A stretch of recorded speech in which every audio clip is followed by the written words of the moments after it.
ઘનશ્યામ મહારાજની જય.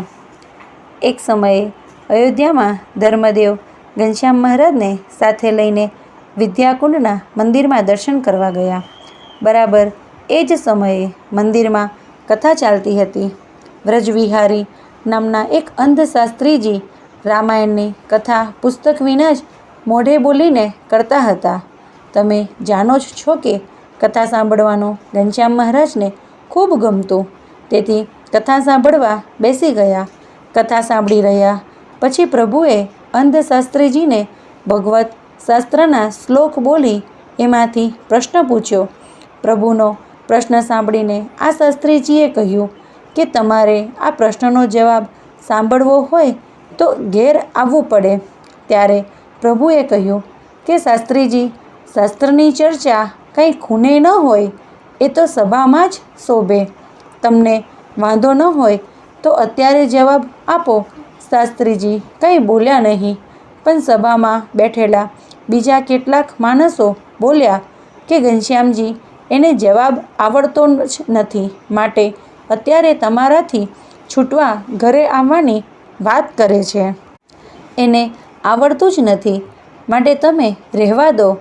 પ્રભુ તો દર્શન કરીને પિતાની સાથે ચાલ્યા. પછી સભામાં બેઠેલામાંથી કોઈકે કહ્યું, એ શાસ્ત્રીજી, તમે એ ઘનશ્યામજીને ઓળખતા નથી? એ તો બહુ વિદ્વાન અને ચમત્કારી છે. અયોધ્યાના મોટાભાગના મનુષ્યો એમના પ્રતાપને જાણે છે. પ્રભુનો મહિમા સાંભળીને આ અંધ શાસ્ત્રીજી તો પોતાના એક શિષ્યનો હાથ પકડીને દોડ્યા અને પ્રભુ પાસે આવી ચરણમાં નમસ્કાર કરી માફી માગી અને ઘનશ્યામ મહારાજને પ્રાર્થના કરવા લાગ્યા કે હે પ્રભુ, મારા પર દયા કરો, મારો અપરાધ માફ કરો, મારા પર પ્રસન્ન થાઓ અને મને દ્રષ્ટિ આપો, દેખતા કરો. એટલે પ્રભુ કહે, અમને તો એમ અંધને દેખતા કરવાનું આવડતું નથી. તમને કોને કહ્યું? ત્યારે આ શાસ્ત્રીજી કહે છે કે મેં સાંભળેલું છે કે તમે શ્રવણ તલાવડીએ સ્નાન કરવા ગયેલા ત્યારે કેટલાક અંધને દેખતા કર્યા હતા. માટે તમે તો સાક્ષાત ભગવાન છો. દયા કરી મને દેખતા કરો ને. અતિ દયાળુ રે સ્વભાવ છે સ્વામીનો.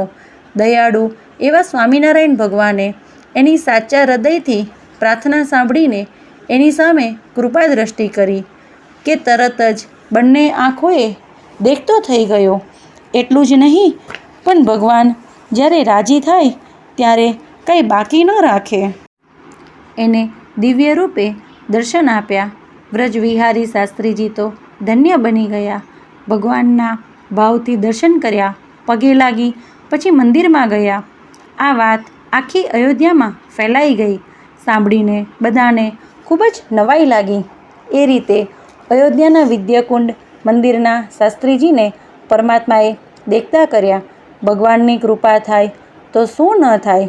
માટે જ નિષ્કુળાનંદ સ્વામીએ લખ્યું છે ને કે તમારી કૃપા થકી પાંગડો પર્વત ચડે, તમારી કૃપા થકી અંધને આંખો જડે, તમારી કૃપા થકી મૂકે વેદ બને, તમારી કૃપા થકી રંક તે રાજા બને. બાળ સ્વરૂપ ઘનશ્યામ મહારાજની જય.